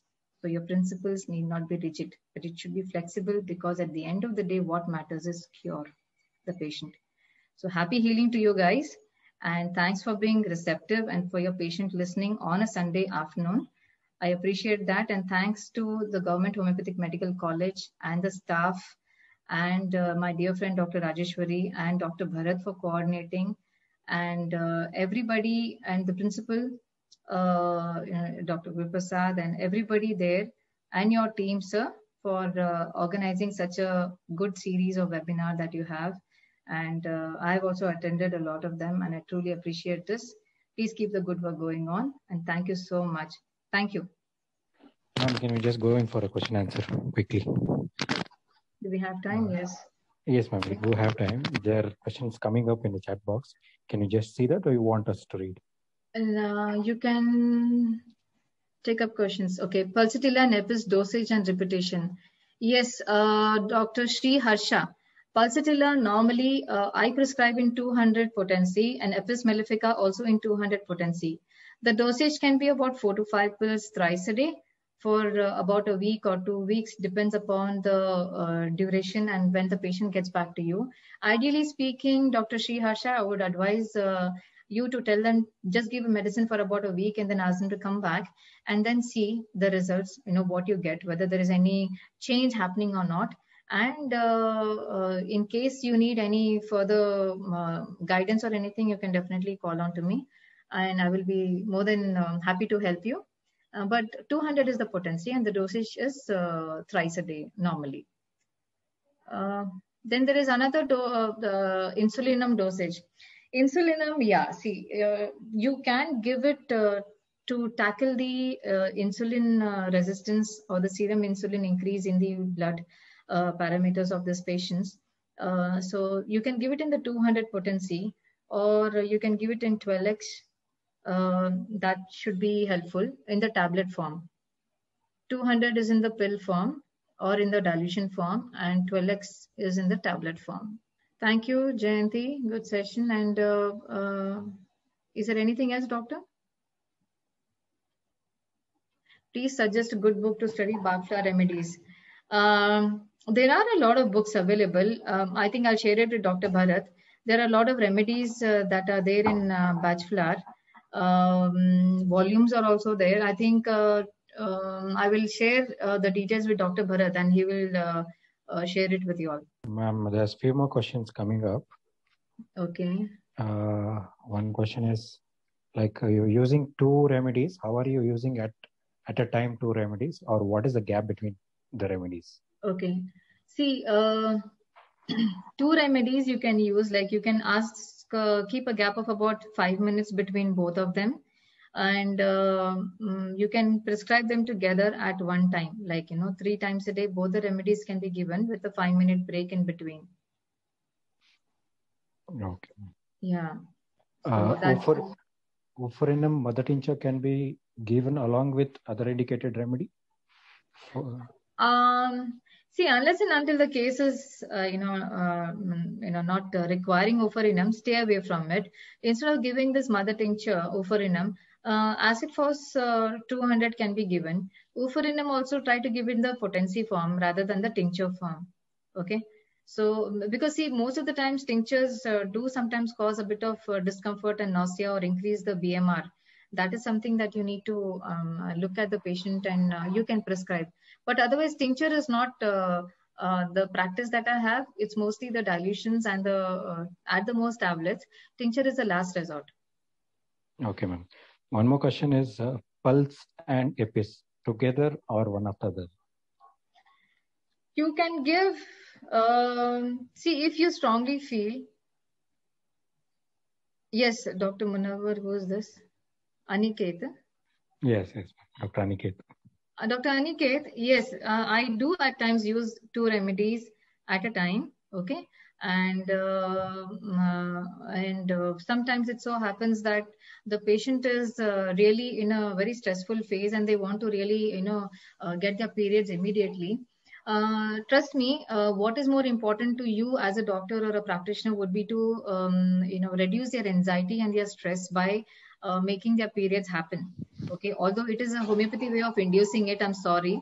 I do use constitutional therapy approach also, but sometimes in such situations, yes, you can use 2 remedies, and I do use 2 remedies at a time at times, like a couple of other doctors too. And the gap between these 2 remedies is 5 minutes. I think that way I already told it. Yeah. Ma'am, potencies for batch flower remedies.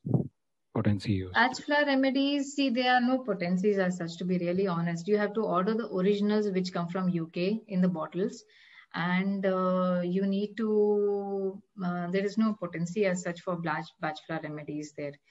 There are a lot of other ones which are available by St. George's and Bhandaris and all, but I prefer the UK ones which come directly from the Bach Center.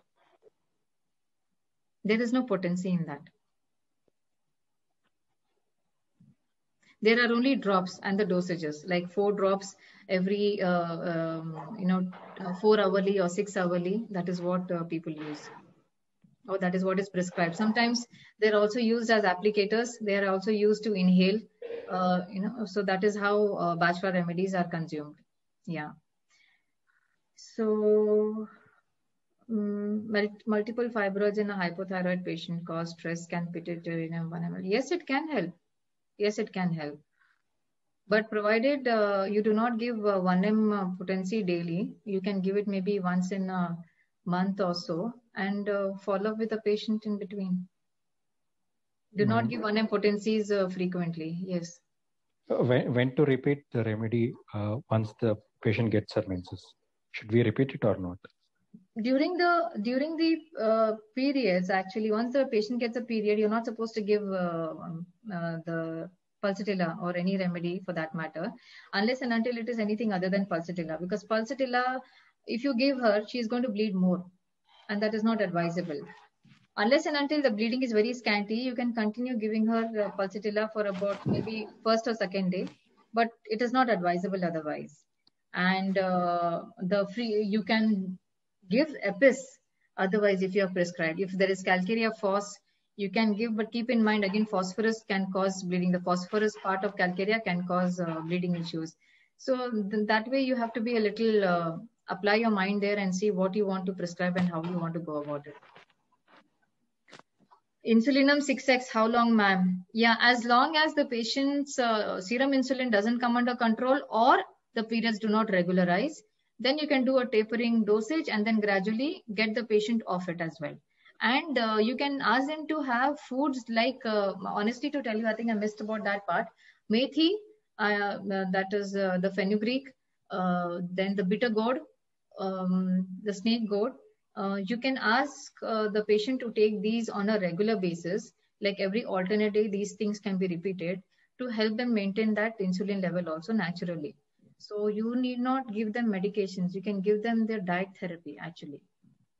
About high prolactin level management, yeah, I mean, pulsatilla really helps in the prolactin. But I think apart from that, there are various other constitutional remedies also which come into picture. You can have a look at, the patient and the details and why the cause has been there. I mean, why the person has got polycystic ovaries, what were the reasons, then prescribe on that. Maybe automatically the prolactin level and the other levels also will decrease if you know the cause properly. Ma'am, one more question is, how long should we follow up the case once they get the menses? See, getting their menses is one thing. It's just a part of the treatment. You need to ask them to come and follow up on a regular basis, like at least once a month, because monthly cycle is also, the periods also happen once a month. Now with polycystic ovaries, we are not sure about their next cycle, when it is going to come, because they would have come at a time when their cycle wouldn't have happened for the last 3-4 months or 6 months, or it would have just finished and they would have got it after 2 months or 45 days or whatever, and they want to regularize it. So there are 2 things that the patient comes for. One is regularization of the cycle. Second is, even if the cycles are regular, they are not conceiving. Another one is that although they are having regular cycles, the flow is very scanty, very less. So in such cases, you really have to work out on the constitutional remedy or the miasmatic remedies and then prescribe them accordingly. And gradually, once they start improving, you can taper the dosages gradually. And maybe sometimes PCOS patients, I think sometimes it's just been 1 week of medication and they are fine and they haven't come back, and they come back for cold, cough or other things, but not for the thing because it has regularized. Sometimes they take about 2-3 months. Sometimes they take about 6 months. Sometimes people take about a year. Those are very difficult cases, polycystic ovarian cases. So the other ones that get easily resolved are more of the PCOD than the PCOS. Okay, so Apis mellifica, which potency 200, again I told, chance of bursting. Yeah, but it's not like a big cyst that it will burst. These are like small cysts, and normally the patient, you will have the patient telling you that during ovulation, normally there are some secretions happen. But when this Apis mellifica is really working, you will actually have patients coming and telling you that, doctor, I feel some movement happening, in the tubal area or whatever. And, they have this little bit of watery discharge and all, which is unusual. So this is something that you should take it as a benchmark for your treatment plan. Not exactly a benchmark, but at least a positive sign for your treatment that it is working in the right direction. Ma'am, does bachelor remedy help, or should we also give a constitutional treatment? See, most of the times constitutional treatment is sufficient. Okay, it could be Natrimure, it could be Calcarea Phos, it could be anything. But if you really look at bachelor remedy, sometimes can help, like the rescue remedy, you can give that also. That will also help sometimes in certain cases, in certain situations.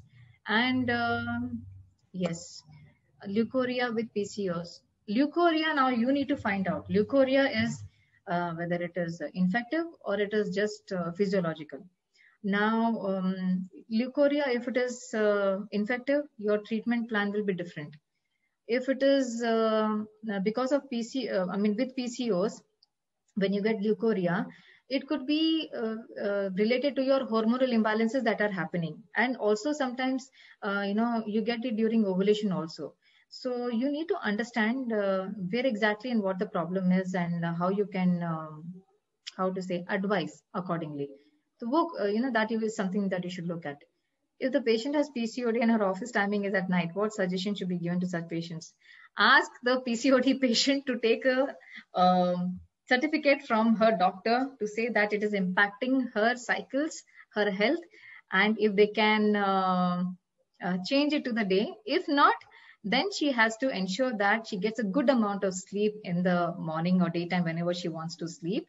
And at the same time, she gets a good amount of exercise or do some kind of workout at home. Now, since we all are at work from home type of scenario, I think you should, inculcate certain good habits of eating light, working out a lot, and see that you keep walking on a regular basis in between, your work.